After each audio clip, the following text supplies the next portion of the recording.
Hello friends, વરસાદની આ સિઝનમાં ગરમા ગરમ ચટપટું અને ટેસ્ટી કંઈક ખાવા મળી જાય તો મજા આવી જાય. તો આજે આપણે લારી જેવી જ ટેસ્ટી અને ચટપટી કચ્છી દાબેલી ઘરે બનાવીશું. તો મસ્ત મજાના ચટપટા મસાલા સાથે એકવાર જો તમે દાબેલી ઘરે બનાવીને તો બહારની તો ક્યારેય નહીં ખાઓ, એ વાતની મારી ગેરંટી. તો હું છું નિરાલી અને નિરાલીસ કિચનમાં તમારું સ્વાગત છે. તો ચાલો બનાવવાનું શરૂ કરીએ. તો સૌથી પહેલાં તો આપણે દાબેલીનું સ્ટફિંગ બનાવવાનું છે. તો એના માટે ગેસ ઓન કરી એક પેનમાં 3 ટેબલસ્પૂન જેટલું તેલ ઉમેરીશું અને તેલ ગરમ થાય એટલે એમાં 1/4 કપ જેટલો દાબેલીનો મસાલો ઉમેરીશું. આ મસાલો મેં ઘરે બનાવેલો છે. મસાલો બનાવવાની રીત જોવા માટે મને કમેન્ટ દ્વારા જણાવજો તો હું તમને એની પણ રીત બતાવીશ. દાબેલીના આ મસાલામાં લગભગ બધા જ મસાલા આવી જતા હોય છે, એટલે આ મસાલાને આપણે ફક્ત તેલમાં થોડો સાંતળવાનો જ છે. તો આ રીતે ગેસની લો ફ્લેમ પર 2 થી 3 મિનિટ સુધી તમે એને સાંતળશો ને એટલે દાબેલીનો મસાલો તૈયાર થઈ જશે. અને 2 થી 3 મિનિટ સાંતળાયા પછી આપણે એમાં ઉમેરવાના છે બાફીને મેશ કરેલા બટાકા. તો 5 મોટા બટાકાને બાફીને મેં હાથથી જ મેશ કરી લીધા છે. તો બટાકાને બાફી લીધા પછી મેં એને રૂમ ટેમ્પરેચર પર આવવા દીધા અને ત્યાર પછી એની છાલ કાઢીને હાથથી જ મેશ કરી લીધા છે. હવે મેશ કરેલા બટાકાને મસાલા સાથે એકદમ સારી રીતે મિક્સ કરી લઈશું. મિક્સ કરી લીધા પછી મસાલો ટેસ્ટ કરી લેવાનો. જો મીઠું ઓછું લાગતું હોય તો તમારા સ્વાદ પ્રમાણે ઉમેરી દેવાનું. તો એકદમ સારી રીતે મેં બધું મિક્સ કરી લીધું. તો હવે આપણે એમાં ઉમેરીશું ગોળ આંબલીની ખાટી મીઠી ચટણી. તો 3 ટેબલસ્પૂન જેટલી અત્યારે મેં ગોળ આંબલીની ચટણી લીધી છે. આ ટાઈમે આ ચટણી ઉમેરવાથી સ્ટફિંગ આપણું એકદમ સરસ લચકા પડતું અને ખાટું મીઠું ચટપટું બનીને તૈયાર થશે. તો હવે ચટણીને પણ સ્ટફિંગમાં સારી રીતે મિક્સ કરી લઈશું અને મિક્સ કરી લીધા પછી ગેસને બંધ કરી દઈશું અને આ ચટપટા સ્ટફિંગને એક બીજી પ્લેટમાં ટ્રાન્સફર કરી લઈશું. સ્પેચ્યુલાની મદદથી આ રીતે બધી બાજુ સ્પ્રેડ કરી દઈશું અને એક સરખી સપાટી કરી લઈશું. હવે ઉપરથી થોડા દાડમના દાણા અને મસાલા સીંગ ઉમેરી દઈશું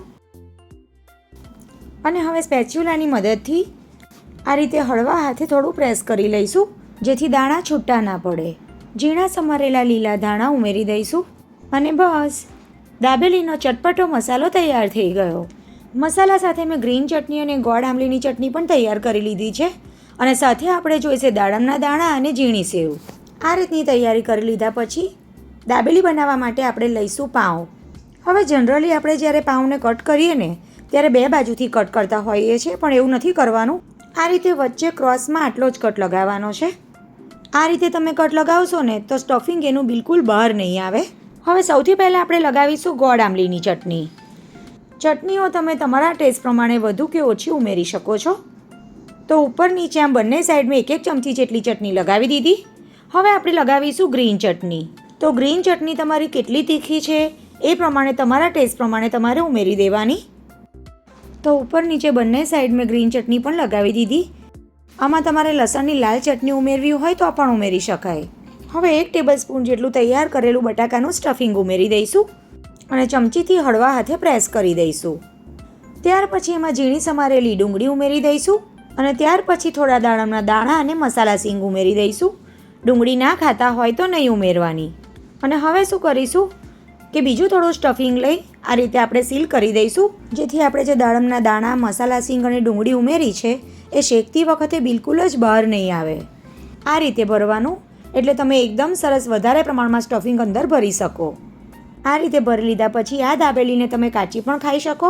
કચ્છમાં તો આ રીતે દાબેલી બનાવીને કાચી સર્વ કરવામાં આવે છે, પણ અહીં તો બધી જ જગ્યાએ તેલ કે બટરમાં શેકીને સર્વ કરાય છે. તો બધી જ દાબેલી ભરીને તૈયાર થઈ જાય ત્યાર પછી આપણે આ રીતે તવા પર થોડું બટર મૂકી દઈશું અને બટર મેલ્ટ થાય એટલે ગેસની લો ફ્લેમ પર દાબેલીને આપણે શેકી લઈશું.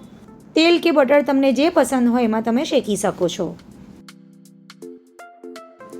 હલકી આ રીતે બટર સાથે થોડી કોટ કરી અને લો ફ્લેમ પર શેકવાની. એક સાથે તમારે જે પ્રમાણે સર્વ કરવાની હોય એ પ્રમાણે તમે 2 થી 3 દાબેલી પણ એકસાથે શેકી શકો છો. બટર સાથે શેકાયેલી દાબેલીનો સ્વાદ એકદમ સરસ લાગે છે. તો આ રીતે લો ફ્લેમ પર તમારે શેકી લેવાની અને નીચેની સાઈડ સરસ શેકાઈ જાય એટલે હળવા હાથે એની આ રીતે સાઈડ ચેન્જ કરી લેવાની અને બંને સાઈડ થોડો હલકો એવો ગોલ્ડન કલર દેખાય એટલે દાબેલીને તમારે પ્લેટમાં કાઢી લેવાની. તો બંને સાઈડ ઉલટપુલટ કરતાં કરતાં દાબેલીને મેં એકદમ સરસ શેકી લીધી છે.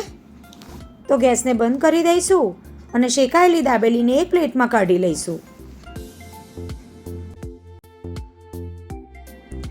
હવે આ રીતે શેકાઈ ગયા પછી સર્વ કરતાં પહેલાં એક પ્લેટમાં સેવ લઈશું અને જે સાઈડ પર સ્ટફિંગ દેખાઈ રહ્યું છે એ ભાગ પર તમારે આ રીતે સેવ લગાવી દેવાની, જેથી મસાલા પર સેવ ચોંટી જાય.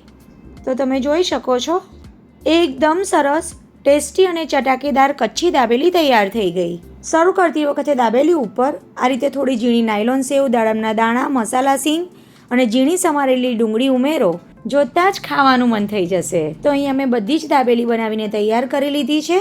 એકવાર જરૂરથી ટ્રાય કરજો, ઘરમાં બધાને બહુ જ ભાવશે. તો જો તમને આજની આ રેસીપી ગમી હોય તો વિડીયોને લાઇક કરજો, શેર કરજો અને આવી જ બીજી નવી નવી રેસીપી જોવા માટે નિરાલીસ કિચનને સબસ્ક્રાઈબ કરજો. તો ફરી મળીશું એક આવી જ નવી રેસીપી સાથે. આવજો.